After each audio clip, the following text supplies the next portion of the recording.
All right, welcome back to the Trauma Therapist Podcast. My name is Guy McPherson. My mission is to help trauma therapists be their incredible selves, to be human, to be real, not just a clinician. I'm a big believer in who we are is more important than what we know. And this requires cultivating authenticity, genuineness, and vulnerability, and that requires intention. You can learn more about my courses and workshops by going to thetraumatherapistproject.com. That's thetraumatherapistproject.com. Let's get started. Timothy, are you ready to do this? Let's go. All right, man, here we go. So 5, 4, 3, 2, and 1. All right, folks, welcome back to the Trauma Therapist Podcast. I am very excited to have my guest today, Timothy Bailey. Tim, welcome. Thanks. It's nice to meet you, Guy. So Tim Bailey is an artist and bandleader in Richmond, Virginia. He's a survivor of severe and prolonged childhood abuse resulting in lifelong post-traumatic mental illness.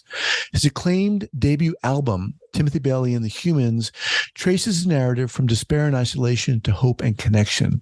He's passionate about contributing to public understanding of early trauma's effects, as well as advocating for art as an indispensable tool for healing. Now, on your About page, I want to just share this if I can. You say, more than once, I found myself wandering around the streets of Washington, D.C. with my shirt buttoned wrong, unsure of who I was or where I was. Each time I found a piece of paper in my pocket with a phone number on it that I didn't recognize and called it. The number was for my therapist, and she would tell me how to get home. The search for a path out of trauma led to the founding of your band, Timothy Bailey and the Humans. Tim, welcome. Thanks. Thanks very much. So before we get started here, share with our listeners where you're from originally and where you are currently. Yeah, I grew up in the Hampton Roads region of Virginia, near the coast, and moved to Richmond, the state's capital, in the early 90s because the band that I was playing in at the time was here. And I've more or less been here ever since. I had a brief foray in the Washington, D.C. area where I went to graduate school for a spell. Okay. So, well, let's get into this. How the hell did all this start?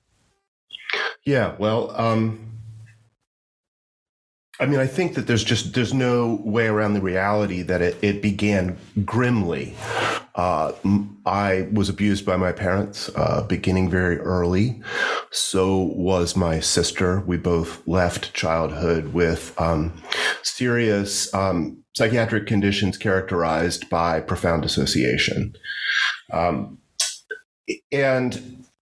I mean, that is the beginning. That is also the hurdle that I have been attempting to overcome ever since. It has been a long and arduous process. I am now 50 years old and have just released my debut album, where many of my contemporaries, people I collaborated with in my early 20s, were doing this kind of thing before they were 30. And my path has been different. I've mostly just been attempting to heal through therapy and other modes, hospitalizations and the like. So I've had a difficult path, and over the last several years have found enough stability to be able to get the work of my heart done. Congratulations on the album. Thanks very much. Thanks. So what ages are we talking about here when this started? Yeah. I was having some complex PTSD experiences before I was 10, but they were, ignored. I grew up in a medical family. My father was a physician. And eventually the problems during late high school became profound enough that ignoring them was no longer tenable. I got, sort of cursory treatment around the advent of Prozac. Before going to college, I had my first complete breakdown. I was 17 and in music school outside of New York City. So that's sort of where the intermittent pattern of extreme instability got going, and music was always connected to that. It was always a way out. always played a role. So really, my problems were serious by 17. But people kind of fake it till they make it, or they rely on their stronger parts of themselves. And I was able to more or less make my way through life. It was a little rickety, but I was managing until I was around, I guess, 30. And I was actually in a PhD program for counseling psychology outside of DC when I collapsed in a way that I was never able to really come back to a stable life until recently. Let's get to that. But before we do, what was happening for you at 17 around that time? How was this manifesting outwardly? Yeah, it's a lot of classic dissociative stuff, feeling like I was watching my life on a movie, frequently feeling like I was outside of myself, looking at parts of my body that were out of scale, losing a little bit of time here and there, and a sort of that kind of eerie and profound sense of the self leaving itself. Mm-hmm. And did you know what was going on? Like, absolutely not. Okay. No. So there was no correlation, like, oh my God, I had experienced all this abuse. Absolutely not. I would have characterized my family as having been happy. And if you as a clinician had scratched the surface, you would have not heard happiness.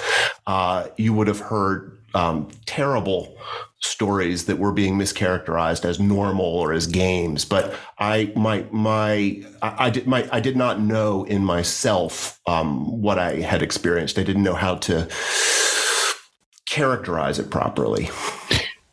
Were your friends aware of what was going on? Did you share with anybody? Did you? Yes and no. I think water seeks its own level. And I think that not all, but many of my friends at the time were in maybe not as severely abusive home lives, but that we were a group of misfits who didn't have a lot of love. At what point, or was there a point when you wanted to seek some kind of help? Yeah. I came up to Richmond. I was just shy of 20. I was playing in bands. That was going well. And I quit college to do a job that I enjoyed. And I had a very caring boss at the time, and it became clear to him that something was wrong. And he knew a therapist who was very skilled and was very, very helpful to me. My defenses in my 20s were just profoundly strong. I wasn't really ready to dig in and do the work. But he certainly paved the path for later work. So I began getting help in my early 20s. And then classically, I thought I had it licked after a couple of years. Mm-hmm. And did you seek help for what? I was calling it depression at that time. I was calling it clinical depression, but looking back and in journals and stuff, it's clear that it was, boilerplate complex post-trauma. Mm-hmm. Again, the dissociative experiences that I had mentioned before, as well as just affect that seemed to come from somebody else suddenly, body movements that I couldn't account for. The kind of the whole panoply of serious post-traumatic stress symptoms. Did the therapists you saw at that time, did they recognize that this was trauma related? This is the middle 90s. And I think so. My guess, he's deceased, unfortunately, a lovely man. My guess is that he understood quite a bit about what was going on, but that I was only able to go so far. I mean, I remember him saying something about like, yes, you want to take the Band-Aid off, but you might not want to take it all off at once, So my guess is he had a lot more insight about what was going on with me than I did, and was titrating it as best he could. But I thought I had completed therapy after a few years. Right. So share with us how music came into the scene here for you. Yeah. Well, I began. There was a culture of just oppressive hostility and unhappiness at home, and I'm not sure how I initially got interested in the guitar, but I did, and it was throughout high school. An utter obsession. I mean, I was someone who practiced during the summers, 8-10 hours a day. Wow. And it's funny looking back on it. I'm not as good of a player as I should be for the amount of time I put in. I think there was a powerful distracting component to that. Just like here's the obsession that keeps me from feeling anything. Mm-hmm. But I enjoyed it. And I initially went to music school. That was frankly disastrous, but I didn't give up on music. I just shifted my focus from jazz to more singer-songwriter type of stuff, rock music. If I may, disastrous, yeah. How was music school disastrous? I had my first just genuine breakdown and had to be medically withdrawn from school. It was one of those moments of such extreme abstraction from self that I barely knew who or where I was. That's when that began. The strongest presentation of it began when I was 17 at music school. And so I had to be withdrawn. And you were withdrawn to where? Home. Okay. Not a great place to have been. And I was in kind of a catatonic torpor, more or less, on and off for 6 months. But as soon as I could, I got out and moved to Richmond for this band that I had been a part of. And for the band, talk to us about reintegrating into your music. What was that like for you? It had nothing in common with my sort of stultifying suburban upper middle class background, which had been kind of Reagan Republican, culturally middle of the road. I cared about art. I cared about creative life. And that wasn't a part of my family. So I think being in a rock band, it wasn't exactly punk rock, like out screaming in the streets or something, but it was different enough that it was a domain where I felt that I could find some modicum of safety and fellow feeling with other people who cared about creative work. Mm-hmm. And what were you doing in that band? Were you playing the guitar and singing? Yeah, I was playing guitar and singing. Okay. Yeah. So how do things unfold? You get into this band, you've just experienced, or at some point previously, you've just experienced this intense breakdown.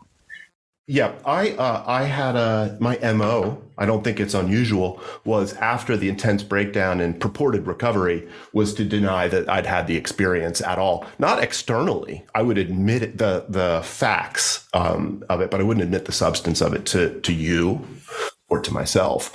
So as far as I was concerned, I was just going along as any other 20-year-old playing in a band, which at that time entailed driving around in a van with unwashed other young men playing at horrible bars until the middle of the night. It was dues paying, a lot of heavy dues paying.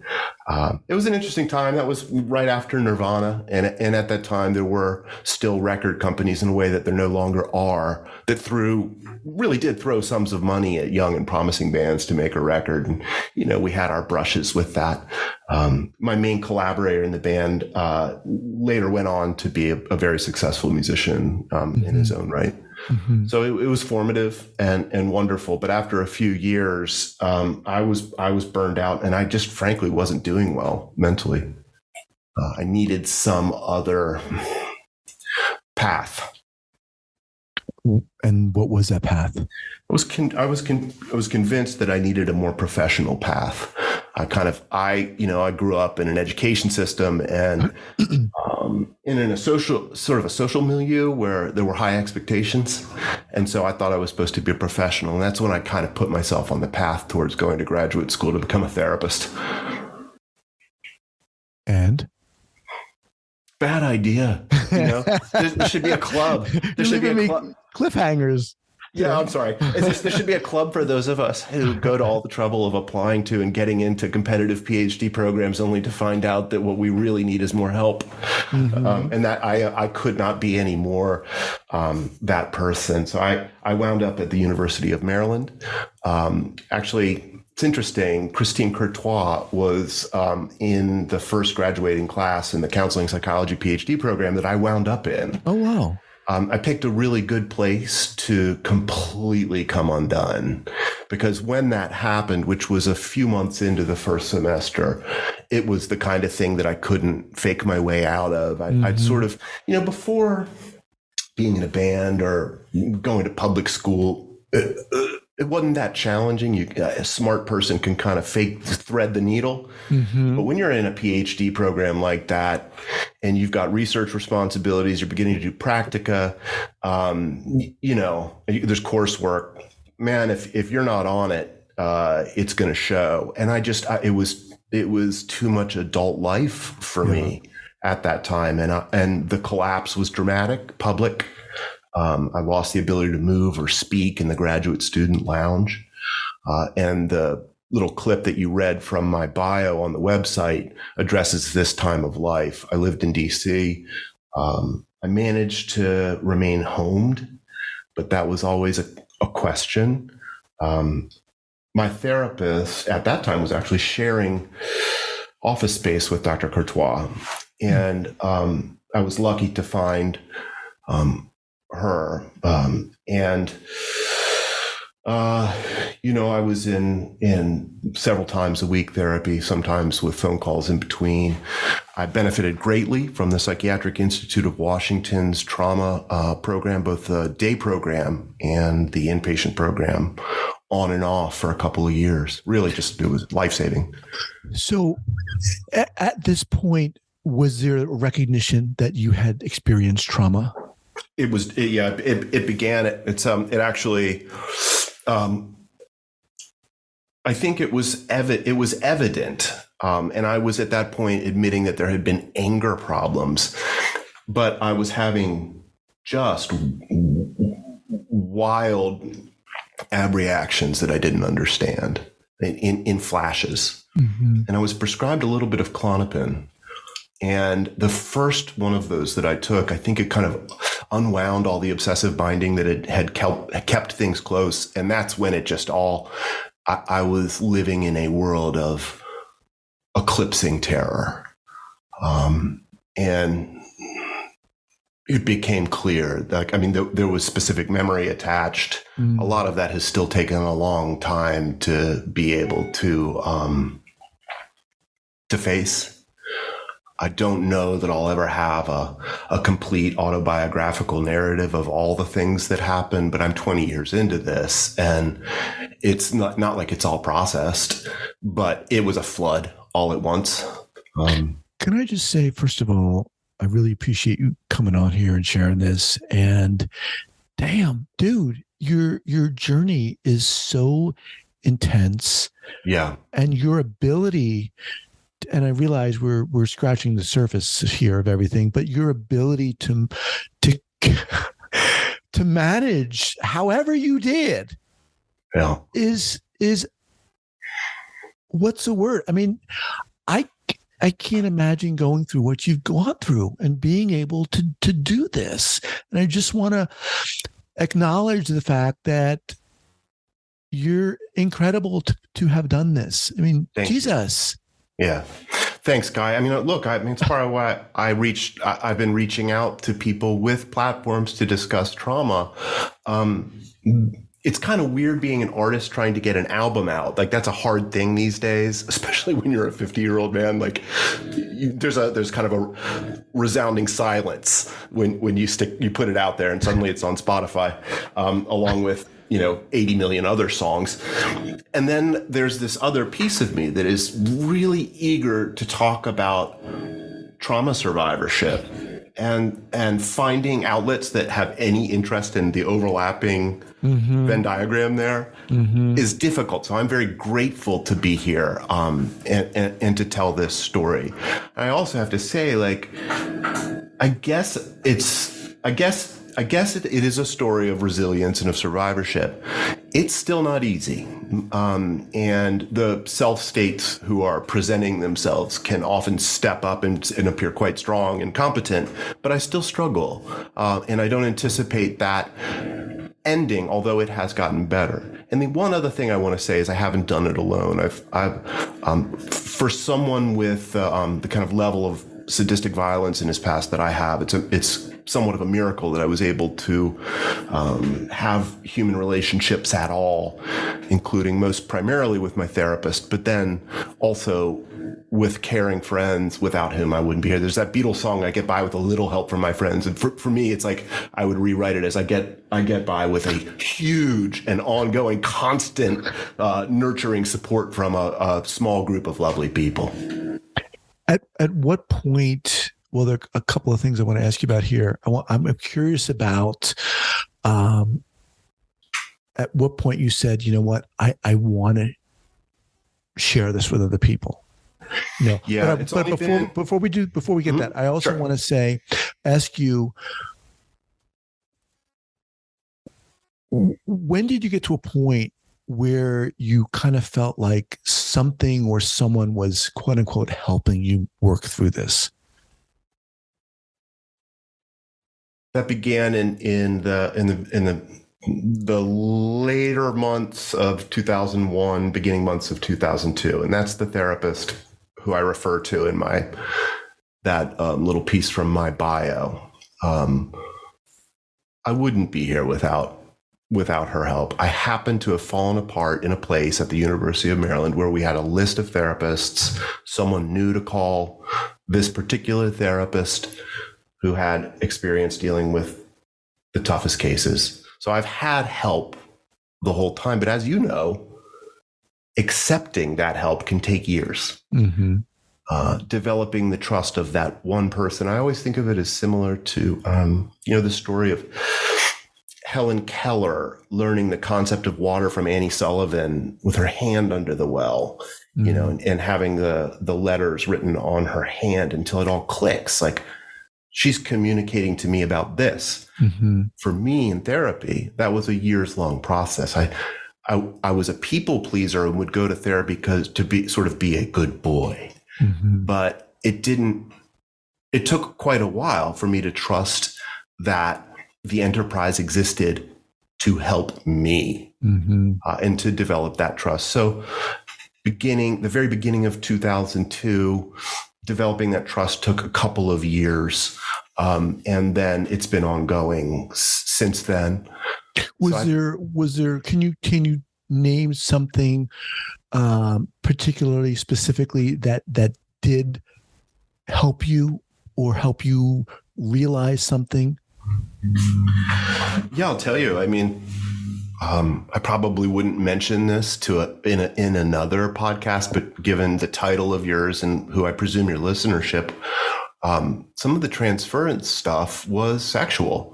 I thought I was there to be exploited. Mm-hmm. And so if my therapist, there was one hallmark moment where she called me in the evening because I'd been having a really rough time, and I thought she was propositioning me.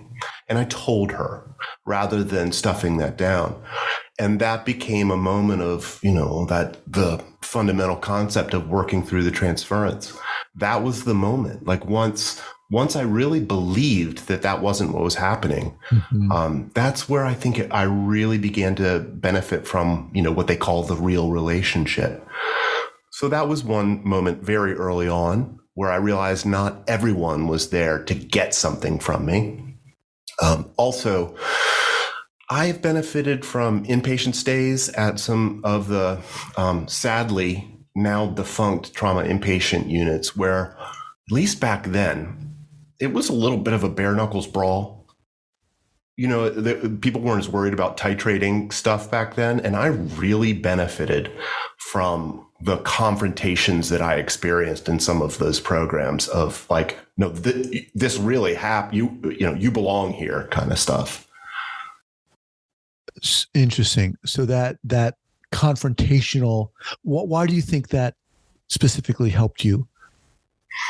Because I was kind of so committed to identifying out with the population of trauma survivors, even though I was saying, in substance, many of the same things as the others. Like, no, you're the messed up ones. I'm up here getting my PhD. I'm fine. And I wasn't fine. And there's kind of no amount of a therapist asking open-ended questions that would have moved me towards acceptance as quickly as peers saying, dude, you are just absolutely full of it. Right. You, buddy, you are full of it. And I heard them. I appreciate you sharing that. When, Tim, did you get to a point where you wanted to speak about this stuff and share this stuff? Yeah, I had a real collapse in 2013. I was at Shepherd Pratt for a while, which was that program was helpful to me. And then I started to write music again within a few years. I would go through these periods of working on stuff and not working on stuff, quitting again. Like I'd start music and quit it and start music and quit it. And probably around 2015, I started to write in earnest again. I participated in an incredible writing workshop here for several years. It's called Life in 10 Minutes. And my dear friend Valley Haggard ran that. And it's you write on a timer with a group of people without any real concern about editing. And then you share what you've written with no crosstalk and no feedback. And that's where I really began to tell the story about everything that I've been through. And I've been shy to do that because, a lot of times if you tell these stories, A, a lot of people, even good people, don't believe you. And B, they think you should get over it. And so in Valley's writing workshop in 2015 to fairly recently, it was just an amazing experience of disclosing the truth of my life and having other people respond with care. So was that just a particular right place, right time? Absolutely. Yeah. A friend of mine who had enjoyed the class thought I would too, that kind of thing. And then I realized, the place for my writing has always been songs. I think I was probably by 2018, I was back to it. I'd formed this version of Timothy Bailey and the Humans by kind of asking my dream team and of other musicians to be in the band. And over 2018, 2019, and then during the pandemic, it just became clear to me that in terms of subject matter, the ins and outs of coping with overwhelming despair is what I had to offer. So the work itself hovers around really difficult material. It ain't party music. My view, though, is that nobody sings a sad song. No one sings the blues to make the listeners feel worse. The point is that everyone feels a little bit less alone. So I'm fundamentally interested in a concept that I've come to call the credible message of hope, which sort of says that to someone who's truly down, like really, really below rock bottom, expressions of hope can feel oppressive. It's sort of like, I can't move. I can't talk. I don't know my own name. How do you expect me to believe this Pollyanna-ish nonsense that I can have a nice life? And to me, the credible message of hope is the one where the world says no, no, no, no, no, no, no, until it finally says maybe. And maybe is a difficult proposition to argue against. And that was a breakthrough in my therapy. It was like, I was like, I'm not going to make it. Well, maybe you will. It's hard to argue against. And so that's what I view as the fundamental spirit of the music that I'm making and of the album that we've just released is, look, yes, it's this bad. Maybe there's a way through. So the album is dark. It begins in kind of a murky place. It goes quite dark and ends with I hope, a beautiful maybe. A beautiful maybe. I love that. I think that's going to be the title for this episode. Okay, great. I think that's awesome. Yeah.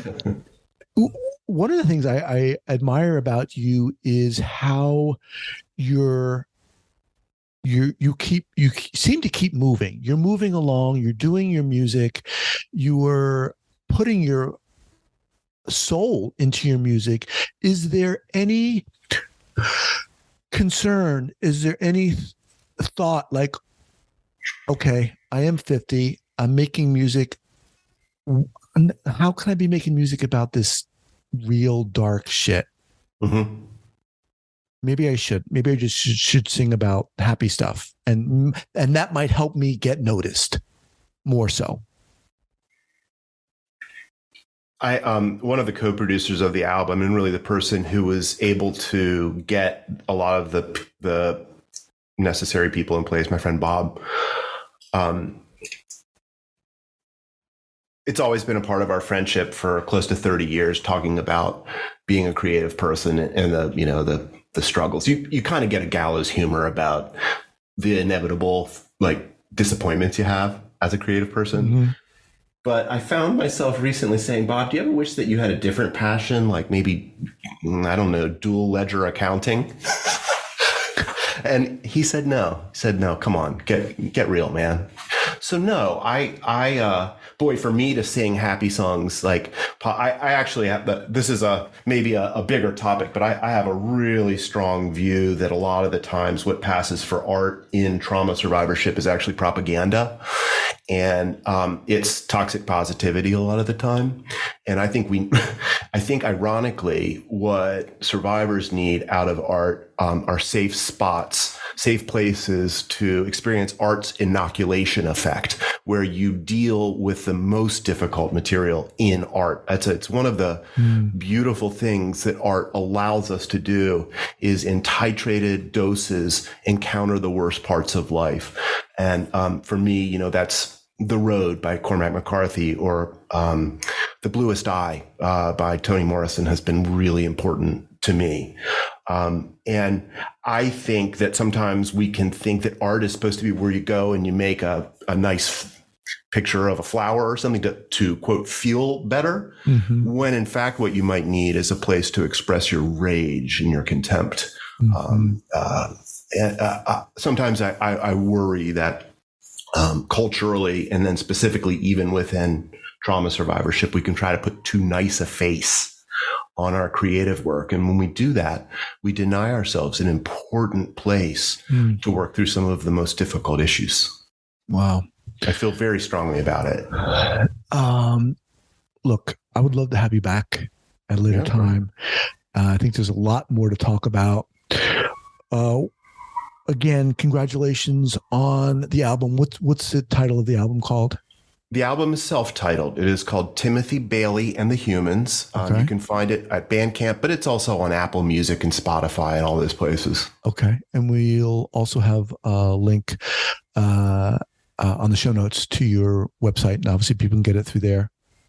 Yeah. Okay. What is the best way for people to contact you, Tim?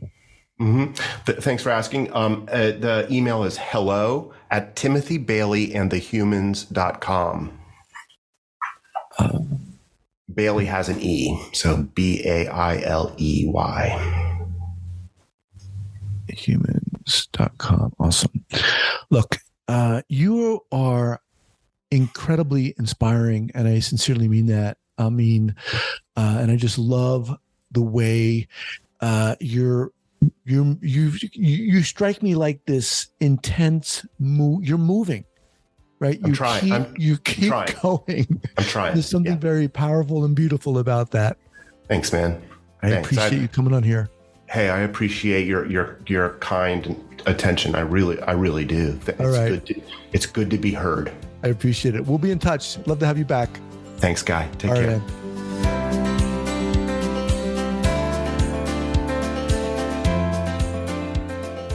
Right, I want to thank you so much for listening to this podcast, and I want to let you know that I am very excited about my new podcast, The Right Now Project. The Right Now Project is about healing. It's about stepping into our own courage and authenticity and getting started or continuing along our healing process. We're all going through something, whatever it is, in this crazy life we're living. And the Right Now Project is about honoring that, celebrating that, and sharing our stories via the associated membership site. Check us out at therightnowproject.com, therightnowproject.com.